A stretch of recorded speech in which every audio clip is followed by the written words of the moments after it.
Boa tarde, queridos companheiros. É com enorme satisfação, com muito amor no coração, que esta casa nos recebe para mais uma tarde de estudo e aprendizado. Do momento que adentramos aos portões da casa, já somos recebidos, envolvidos, com muito carinho pelos companheiros da espiritualidade que aqui já se encontravam. E vamos então aproveitar ao máximo o que nós pudermos do que vai ser apresentado nesta tarde. Mas antes de começarmos, alguns recadinhos, né? Inclusive, saudação a quem está nos vendo pela internet também, uma boa tarde do fundo do coração, sejam bem-vindos. Como de praxe, né? Desligar os celulares ou deixar no vibracal, né? Para não atrapalhar o andamento do serviço, tá bom? Todos os dias nós temos palestras e passes, exceto às sextas-feiras. Na segunda, terça e quinta-feira, às 20 horas. É a reunião pública e passe. Às quartas-feiras, às 14 horas, sábados, às 15 horas e domingo, às 10 horas, com evangelização infantil. Enquanto as crianças têm o primeiro contato com a doutrina, nós acompanhamos a palestra. Tá bom? Aqueles que não têm como vir durante a semana, no domingo. É de manhã, então dá para aproveitar, depois fazer a feira, fazer o almoço, né? Então, dá para aproveitar bastante. Tá bom? Nós temos o plantão de atendimento, que é realizado meia hora antes das palestras. Tá? Então, hoje, iniciou às 14h30, vai até às 15 horas, quando inicia-se a palestra. Nós iniciamos também o nosso curso de introdução ao Espiritismo. Então, se ainda tiver alguém que deseja frequentar o curso, passe pelo plantão, converse com a plantonista e ela encaminha para o curso. Tá bom? É uma introdução para aqueles que já conhecem, para relembrar de valores, ou aqueles que não têm contato pela primeira vez, mostre que o Espiritismo é uma doutrina de estudos. Tá bom? Nós temos o grupo de apoio a dependentes químicos e familiares, que é realizado sexta-feira, toda sexta-feira às 19h30. Não há reunião pública, mas ela não é aberta ao público, porém aqueles que estiverem passando por dificuldades com parentes, com filhos, ou própria pessoa que nos procure, estiver passando por dificuldades, tanto dependência química quanto outras dependências, nós estaremos atendendo, trabalhando com esse grupo. Tá ok? Nós realizaremos dia 28, 29 e 30 de outubro, estaremos realizando a nossa viagem até Sacramento e Araxá. Então, se alguém tiver interessado, faça o contato com a Sandra, no nosso plantão. E aconselho a quem for para procurar logo, porque é muita gente, às vezes não sobra vagas. E a gente precisa já ter um número certo de pessoas para poder estar acertando com o hotel onde vamos ficar hospedados. Tá ok? Todo segundo sábado de cada mês, meus irmãos, nós distribuímos 62 cestas básicas para as famílias cadastradas, carentes e cadastradas da região. E nós pedimos, eterno pedintes que somos, se alguém puder fazer alguma contribuição de arroz, de óleo, de sal, de açúcar, macarrão, feijão, são os itens mais pesados de uma cesta. Se quiser doar, estamos aceitando com muito carinho essa doação e com certeza vai auxiliar aqueles que estão necessitados. Ok? E todo sábado nós distribuímos lanches nas estações do metrô ou nas praças para as pessoas, moradores de rua. O lanche é preparado aqui, então é um lanche mais um café com leite. É uma forma de amenizar um pouco o sofrimento daqueles que estão necessitados, os nossos irmãos carentes. Tá? Então, se alguém quiser participar desse trabalho voluntário conosco, venha falar com a gente. Estaremos de braços abertos. É bom, sempre bom ter voluntários, podemos atender um número maior de pessoas. Tá ok? E não vamos esquecer, companheiros, da importância que é a realização do Evangelho no lar. É o primeiro contato. É a harmonização do lar, a harmonização da família, dos entes queridos. Então vamos realizar. Se não sabem, não tem problema. É uma prece, leia um trecho do Evangelho, faça um comentário, faça suas preces. Onde estiver duas pessoas, uma pessoa, duas pessoas reunidas em meu nome, ali estarei presente, disse Jesus Cristo. Então, bastando se reunir e levar os pensamentos e pedir, que ali estará presente. E, com certeza, o ambiente estará harmonizado. Tá ok? Nossas palestras são gravadas, estão disponíveis também na internet e também ao vivo. O Brasil inteiro está nos assistindo. Então, fico feliz que a doutrina esteja atingindo um número maior de lares nesse país enorme que é o Brasil. Acessando o site www.casadocaminhosantana.com.br, todas as palestras estão gravadas. Basta acessar e acompanhar as nossas palestras. Certo? Então, depois desses recados, vamos nos acomodando da melhor maneira possível nas cadeiras. Vamos fechar os nossos olhos para o plano físico. Não é um ritual, mas é simplesmente para que nada desvie a nossa atenção. Elevando os nossos pensamentos, vamos buscando a imagem de Jesus Cristo, nosso Mestre. Junto com Ele, vamos buscando o Pai, nosso Deus Criador, que nos permitiu estarmos nesse processo de aprendizado. E aos companheiros da espiritualidade, que juntos estamos aqui reunidos. Agradecidos ao Pai pela oportunidade que nos é dada, por mais esta tarde de estudo e de aprendizado. Que possamos, Pai, aproveitar ao máximo tudo o que estaremos comentando nesta tarde. E vamos envolver com muito carinho o nosso companheiro, que fará Rudai, que fará para nós a palestra da tarde. Que ele seja feliz na sua exposição. Que assim seja.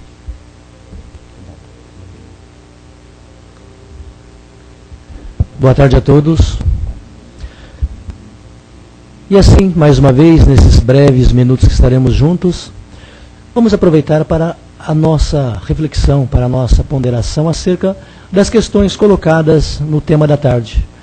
É importante, sim, a gente prestar atenção, né, no sentido íntimo, particular, para nós avaliarmos e compararmos as questões que o Plano Maior, através do tema da tarde, apresentado no livro Os Prazeres da Alma, pelo Francisco do Espírito Santo Neto, através do Espírito de Hamed. E o Francisco do Espírito Santo Neto fez uma palestra no Centro Servos de Jesus há 2 semanas atrás, né? Eu até havia passado o e-mail para a Sandra, mas não sei se ela convidou, né, as pessoas. Talvez foi uma falta de comunicação. Para conhecê-lo, né, o Francisco, e também entender ao vivo as suas mensagens. E ele nos propõe um tema chamado liberdade. Um tema bastante importante, mas é tão comum para nós que a gente não dá atenção em nada, né? E comentando agora há pouco sobre os dependentes químicos, nós entendemos ali a busca deles pela liberdade. Só que a busca dele pela liberdade ocasiona-lhes uma prisão psicológica, uma prisão da sua emoção e uma prisão física. Percebam, quando a gente busca uma liberdade através de subterfúgios ou busca através de comportamentos diferenciados e envolvendo com vícios de todos os matizes, né, nós podemos perder a liberdade achando que a buscamos, né, que a temos também. Né? Então, ele diz assim: para estarmos em plena liberdade, precisamos nos soltar, fluir pelos ritmos da vida. Muitas vezes é no ato de perder que encontramos a razão da própria existência. A colocação de Hamed, né? E aí nós vamos ter a dissertação do Francisco. A liberdade é na ciência a experimentação e o raciocínio. Na filosofia é o bom senso e a sensatez. A liberdade na religião é o discernimento e a naturalidade. Interessante, né? Discernimento e naturalidade. Na arte, a originalidade e a inspiração. Na sociedade, a igualdade e a solidariedade. Ou seja, a liberdade na sociedade é a igualdade e a solidariedade.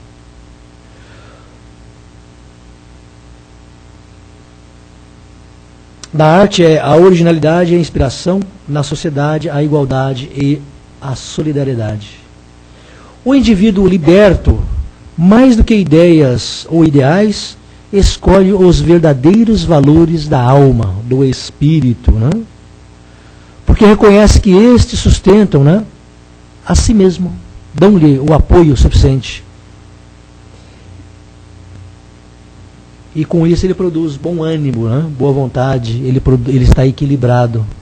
Aí nós vamos entender o quê? Nós vamos entender que enquanto nós pensarmos na liberdade na expressão máxima de você poder fazer tudo o que bem entende, da forma com quem bem entende, sem se importar com os resultados, é nesse momento, não importando com os reflexos, os retornos, os resultados do seu estado de liberdade, é que você gradativamente cava para você ou busca uma prisão, né? Eu comentei dos viciados de todos os níveis. Eles estão presos no cárcere da emoção, eles estão presos no seu emocional. Além da prisão psíquica e química, ou seja, o seu próprio organismo o aprisiona, ele busca ali uma saída ansiosa, cada vez maior, através da substância que ingeriu, ou inalou, ou injetou, para se ver livre de alguma coisa que cutuca, que chama ele para a realidade, e ele quer fugir dessa realidade. Então esses irmãos, eles precisam sim de orientação, precisam de compreensão, de ajuda, precisam acima de tudo encontrar corações amigos, fraternos, que os oriente, que os mostre para eles que a liberdade, ela tem um preço, né? Ela tem um preço, esse preço ele é alto, muitas vezes cobrado, quando nós não entendemos o que é ser livre. E aí nós vamos voltar aqui, ó, Allan Kardec, em O Livro dos Espíritos, na pergunta 843. Kardec pergunta aos espíritos: o homem tem o livre-arbítrio dos seus atos? E na pergunta 844, o homem goza do livre-arbítrio desde o seu nascimento? Duas perguntas bem importantes para nós, né? Ou seja, Kardec formulando a espiritualidade, no caso ao Espírito de Verdade e a sua equipe, essas duas questões acerca da liberdade, né? A liberdade de pensar, né? De fazer uso desse pensamento. E a resposta para a pergunta 843 é a seguinte: visto que ele tem a liberdade de pensar, tem a de agir. E na 844, sem o livre-arbítrio, o homem seria uma máquina. Há liberdade de agir desde que haja a liberdade de fazer. Interessante. Há a liberdade de agir desde que haja a liberdade de fazer. Nos primeiros tempos da vida, a liberdade é quase nula. E ela se desenvolve e muda de objeto com as dificuldades. Ponto interessante, né? Se nós pegarmos o bebezinho que acabou de nascer, então ele expressa o seu livre-arbítrio. Ele faz escolhas. A razão, né, e os fatos dizem que não. Ele vai fazendo as suas escolhas com base na sua inteligência, no seu livre-arbítrio, à medida que ele cresce, ou seja, desenvolve os seus órgãos, principalmente o cérebro. E aí, conforme o tempo vai passando, ele vai ganhando maturidade física e maturidade emocional, e ele vai podendo fazer uso gradativo da sua liberdade, da faculdade de escolher as coisas que ele quer fazer. Então, nesse tempo do nascimento até alguns anos, dos 7 até os 12 anos, acredito eu, os pais, na maioria das vezes, né, é que fazem as escolhas para os seus filhos. E eles acabam aceitando porque encontram bom senso naquilo que os pais, né, orientam. Óbvio que às vezes os pais, nós pais, podemos errar, né, na forma como vamos orientar, como vamos nos conduzir.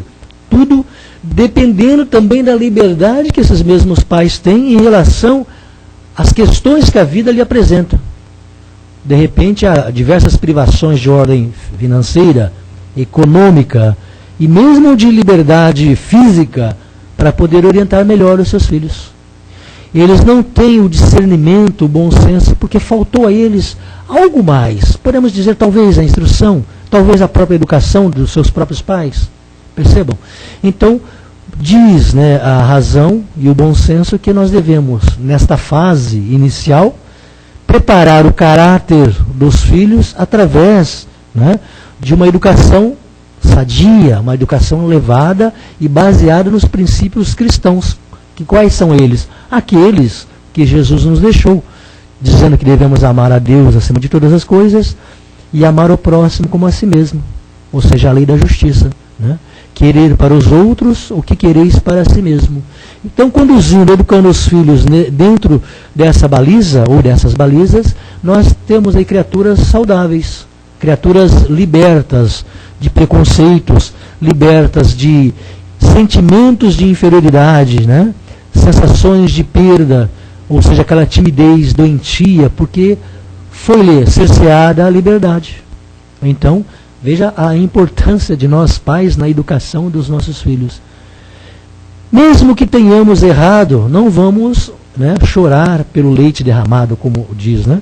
Mas vamos ver o que podemos fazer para corrigir, dentro, né, lógico, das possibilidades. Óbvio, né? E voltando à questão da dependência química, que é muito comum, né, nos dias de hoje, os jovens, eles acham que através da ingestão dessas substâncias, eles são diferentes, eles são talvez mais corajosos, eles ganham mais vaidade, não, dão mais respeito a si mesmo, né, criam assim uma força interior que faz com que eles produzam, façam alguma coisa. Quantos atores aí, quantos artistas, quantos intelectuais, quantos profissionais estão envoltos, né, em substâncias químicas, psicotrópicas, para ter mais ânimo, mais coragem para fazer as coisas. E esquecem que eles mesmos, sem uso dessas substâncias, exercitando a sua vontade, o seu querer, eles conseguem realizar bastante coisas, né? Eis a importância, né, de nós entendermos e conhecermos e exercitarmos o livre-arbítrio. Nunca é demais falarmos que nós somos espíritos encarnados. Então, a matéria física é um cárcere, não é isso? Estamos aprisionados na matéria física, não concordam? Por que estamos aprisionados na matéria física? Porque ela cerceia, ela obstrui, né? Ela dificulta a expressão, né, da emoção, do sentimento do espírito. Dificulta no sentido de que ele não pode fazer uso com mais intensidade, porque ele está limitado ao carro físico. Agora, o seu interior, vamos dizer, a sua essência verdadeira, ela se manifesta através de atos, pensamentos e palavras. Concordam? Óbvio, né? Aquele que busca os valores da alma é porque já tem uma alma mais trabalhada, mais purificada pela dor e pelo sofrimento, talvez, de outras vidas, e mesmo dessa. Aqueles que ainda se deixam levar pelo jogo das aparências, movido pelos objetos materiais, esses ainda precisam trabalhar melhor o seu interior, a sua alma. Então, naquela busca que eles fazem, desenfreada pela liberdade de se expressar, de ser notado, de ser aceito, né? E eles acabam construindo, né, um cárcere maior, dificultando mais ainda a sua vida. Não é tão complicado de compreender. Nós somos livres nesse momento para fazermos o que bem entendemos, né? Podemos sair daqui desse momento e ir para a nossa casa, para o shopping, para qualquer outro lugar, né? Podemos ir à loja e comprar o que nós queremos, desde que nós tenhamos condições para isso. Podemos gritar nesse momento, bater em alguém. Somos livres para fazer isso. Agora, e as consequências disto, né? É isso que nós temos que ponderar. Lembra que Paulo falava, ele é livre para fazer tudo, mas nem tudo lhe convém, né? Eu posso tudo, mas nem tudo me convém, né? Por quê? Ele sabe, por ser um espírito mais experimentado, ele sabe que existe limites para a nossa ação. O homem aprisionado, a sua mente é livre para criar qualquer fantasia que ele queira.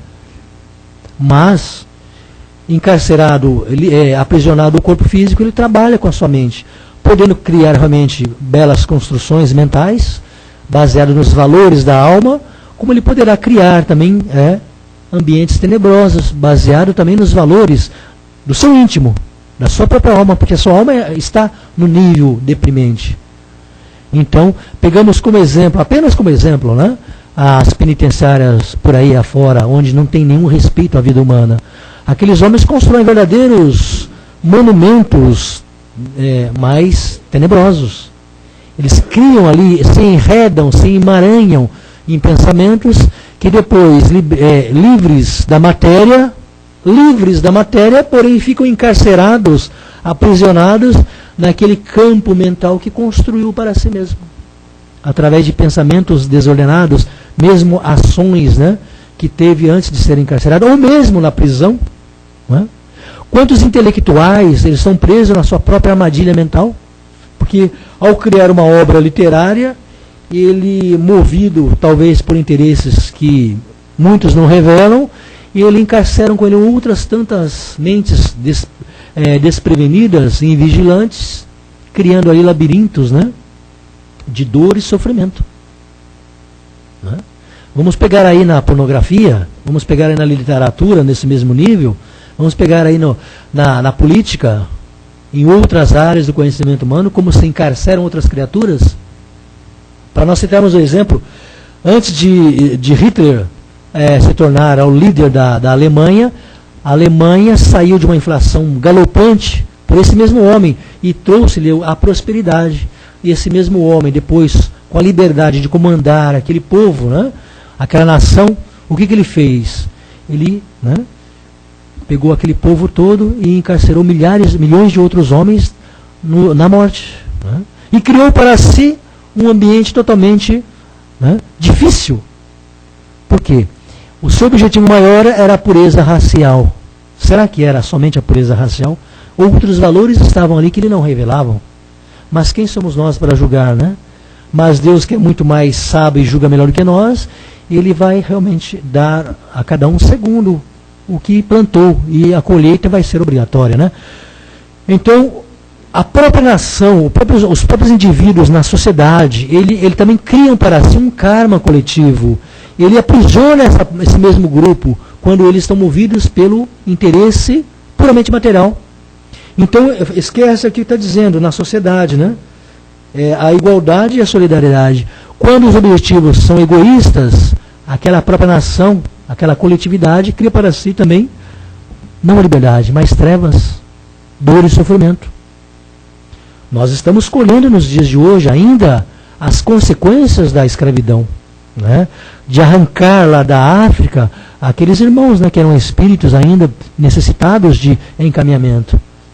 Muitos foram tirados da sua terra natal e trazidos para, não só para o Brasil, mas outros países aí da América do Sul, América do Norte principalmente, né? Esses irmãos e os governantes criaram ali dramas terríveis, e que o próprio povo que se compartilhava com esse tipo de escravidão, né, colhem até hoje as consequências dessas atitudes. Então, além da nosso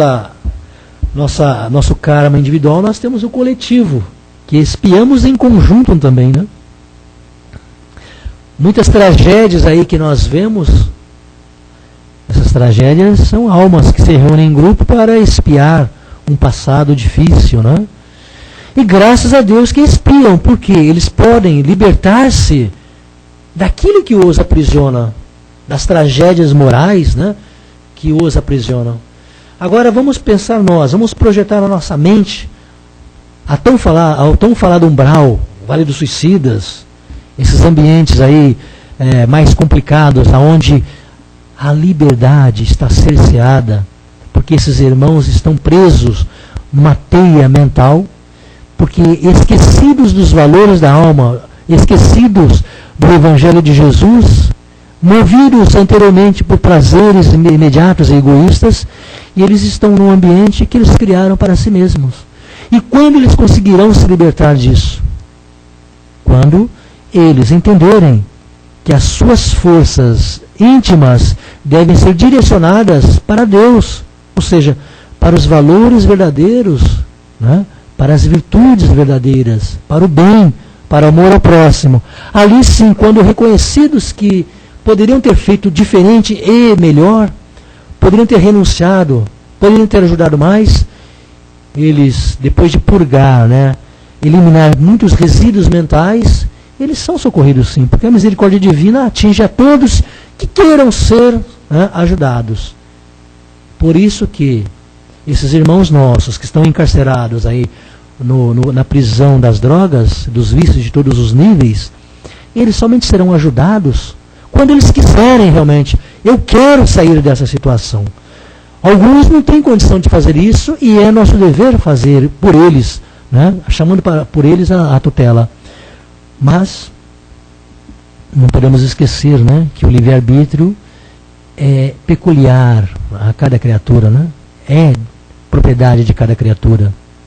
E devemos respeitá-la, porque Deus respeita o nosso livre-arbítrio.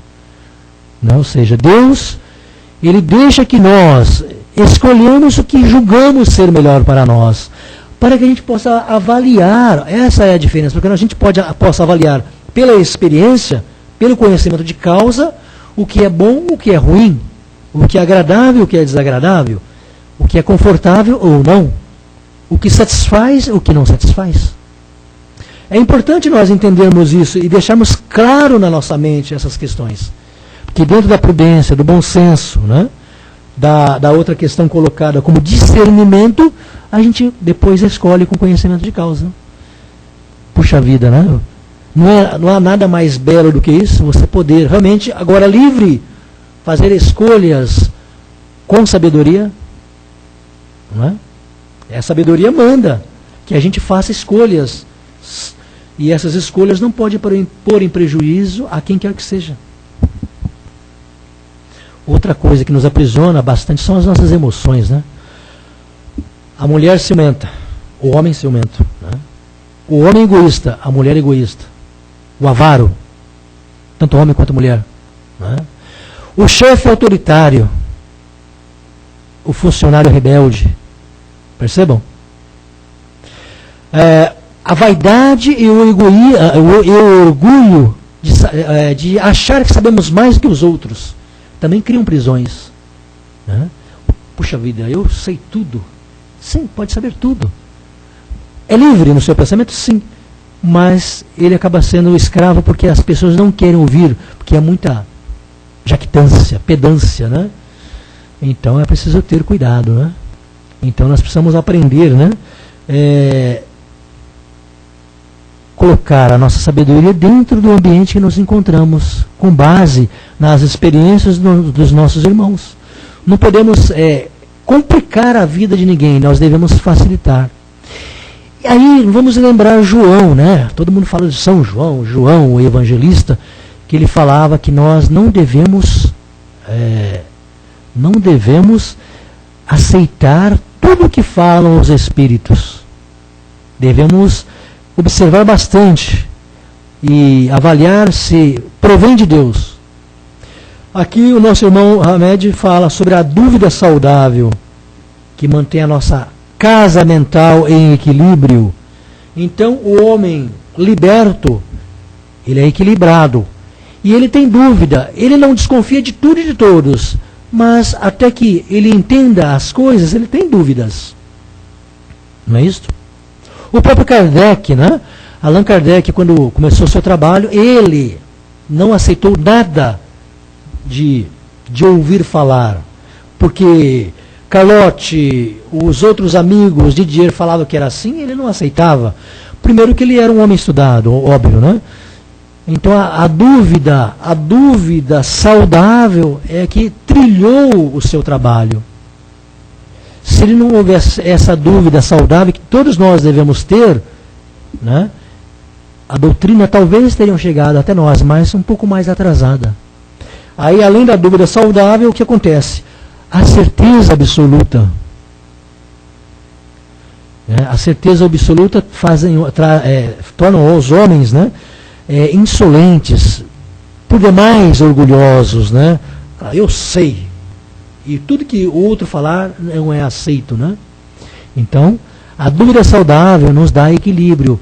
Agora, a certeza absoluta é também uma prisão, né? Por quê?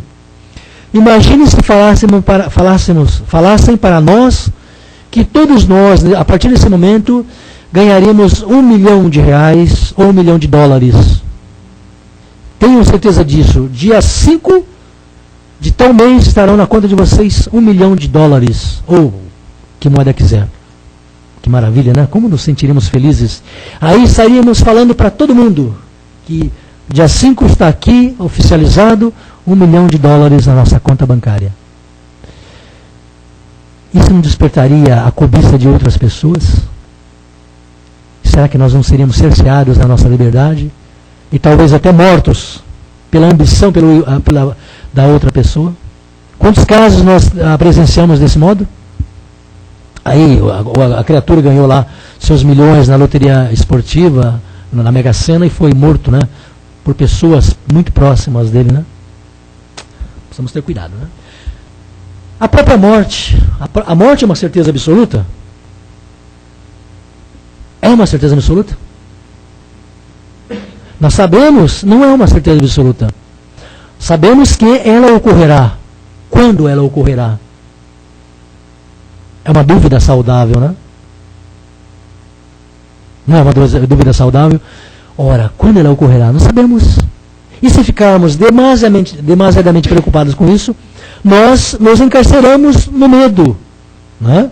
Nós nos encarceramos de uma tal forma que nós deixamos de viver. Percebam?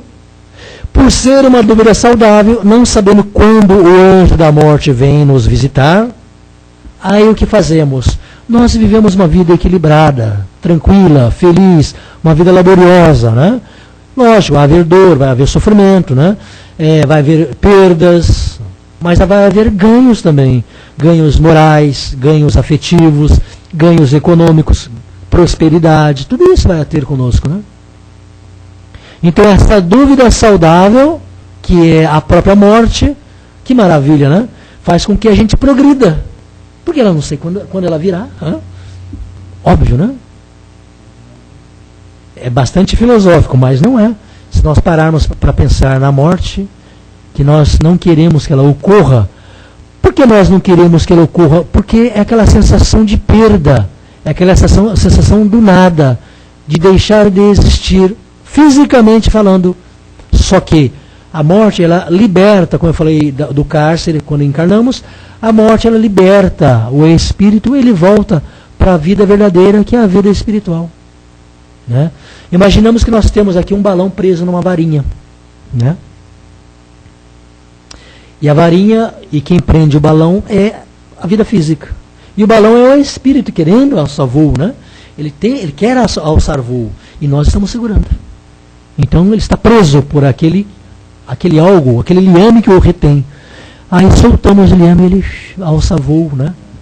A planos maiores. Óbvio, né? Para alcançar planos maiores é preciso que nós trabalhemos bem a liberdade que temos. A liberdade de pensar, né? De ponderar, a liberdade de agir e fazer as coisas. Isso tudo que vai nos dar uma leveza maior. Sem o quê? Já falei, vamos ficar presos no outro lado. Né? A gente se liberta de um lado e aprisiona no outro lado. Percebam, né? Aquele irmão, para nós encerrarmos, aquele irmão que está preso no corpo físico devido a doenças mentais e mutilações físicas, né? Falta de membros. Então, é realmente uma prisão bastante complicada para o espírito e, por demais, triste para o espírito. Mas, liberto do corpo físico, pelo sono, ele começa a entender que aquilo é necessário e que haverá um termo para isso. Né? Haverá um tempo que isso se extingue. E ele aceita de bom grado esse cerceamento, essa obstrução momentânea. Ele parte para a vida, né? E encara a vida com mais alegria, com mais beleza, com mais sorriso na face, né? É isso que nós temos que fazer. Apesar de todas as aparências contrárias, tudo ao contrário, é preciso que em Deus, entender que em Deus somos livres.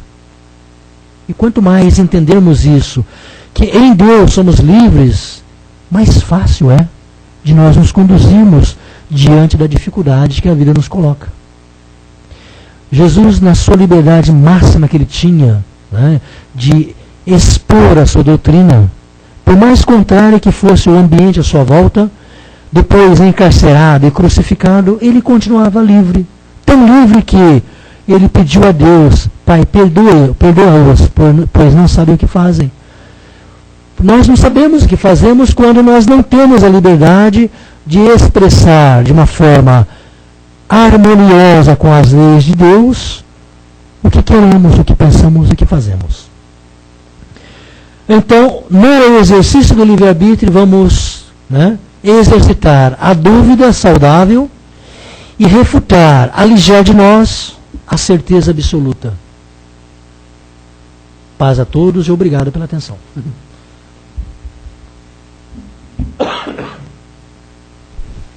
Obrigado, companheiro. Abrimos agora espaço para quem quiser formular alguma questão ou algum comentário a respeito do tema, é só levantar a mão que eu levo o microfone até vocês. Cada vez.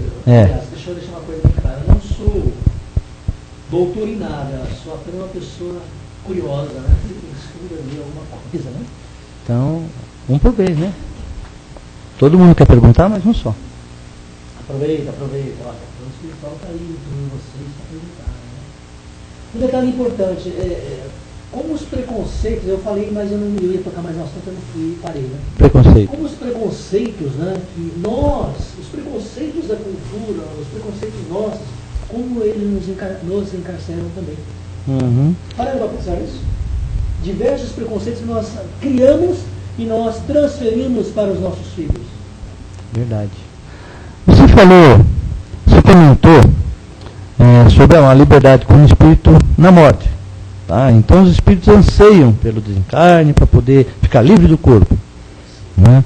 E justamente esse anseio de liberdade não pode atrapalhar justamente o seu desenvolvimento nessa busca da sua liberdade, se livrar da carne, daquele corpo, talvez com deficiência, talvez não atrapalhe o espírito, não pode atrapalhar o espírito no seu desenvolvimento, na sua jornada no plano físico? Sim, atrapalha bastante. Atrapalha no que sentido? Quando ele esquece que ele está num plano material, físico. Ou seja, quando ele projeta a mente somente para as coisas espirituais, ele cai no misticismo ou no fanatismo que não é saudável. Enquanto estamos a caminho, né, é preciso que nós demos os devidos cuidados e valores às coisas materiais, né, e também às coisas espirituais. Porque nós temos uma dupla natureza, a natureza espiritual ou divina e a natureza física, ou humana ou animal. Na natureza animal, nós temos necessidades que através do trabalho, né, intelectual e o trabalho afetivo temos que suprir. E a nossa dúvida, aliás, a nossa vida, os valores espirituais, nós temos também que cuidar. Através do quê? De um relacionamento saudável. E não importa que tipo de relacionamento, mas tem que ser saudável, levando em consideração o respeito e o amor ao próximo. E aí sim, para nós resumirmos. Então, quando eu caio em misticismo ou fanatismo, achando que aquilo é o fim, com certeza é prejudicial. Tá certo. Alguém? Opa. Por favor, companheiro. O que você pode passar para mim, para todos aqui, sobre o suicídio coletivo? Como é que fica essas almas? Como que eles vão ter noção do ato praticado? É uma pergunta interessante, né? Se eu disser que eu não sei responder, você vai ficar brava comigo? Ah, sim. Mas vamos entender o suicídio coletivo, né? Antes de falar no suicídio coletivo, nós vamos falar na guerra. Né? Imagine que um país entra em guerra, né, por diversas razões, interesses que nós sabemos que existem, né? Essa nação entra em guerra com a outra nação, ou esse país entra em guerra com outro país. Aqueles jovens que foram forçados a ir para a guerra e que no campo de batalha ele mata o seu semelhante, ele é responsável por isso? Então nós entendemos que ele não é responsável totalmente por isso. Porque ele foi obrigado a servir, né, àquele país, porque se ele não fizesse isso, talvez ele fosse morto, né, da mesma forma. Mas nesse campo de batalha, esse jovem, usando de crueldade para com o seu semelhante, o que acontece? Né? É isso que nós temos que moderar. O grau de crueldade que temos para com o próximo é que vai determinar uma pena maior ou menor em relação ao ato em si. Voltando à questão do suicídio coletivo, e o nosso irmão, o Washington, né? O Washington perguntou, quando nós projetamos o nosso pensamento para as coisas místicas ou as coisas espirituais, o que acontece? Imagina aqueles irmãos que, movido por um orador completamente desequilibrado, né? ele consegue, através do poder magnético dele, envolver diversas criaturas e promete a essas criaturas um mundo feliz, um mundo de alegrias, né?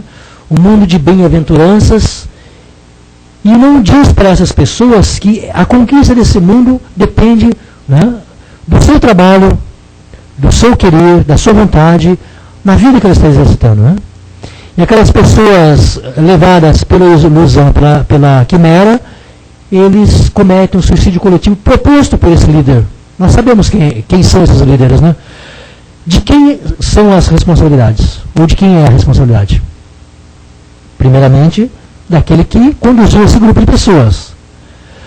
Posteriormente, num grau maior ou menor de cada indivíduo que se submeteu ao suicídio.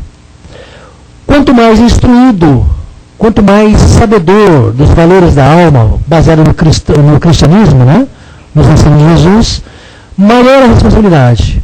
Quanto menos sabedor disso, quanto menos a criatura é evoluída e entrou no rol coletivo ali do suicídio, menos responsabilidade ela tem. Aí ela vai ser recebida, vai ser encaminhada, vai ser orientada nessa mesma proporção e de méritos conquistados também, né? Então tudo é proporcional à sua intenção, ao conhecimento daquilo que você está fazendo. Um homem que tem o conhecimento das leis, né, e comete o crime, ele é mais responsável daquele que desconhece as próprias leis, né?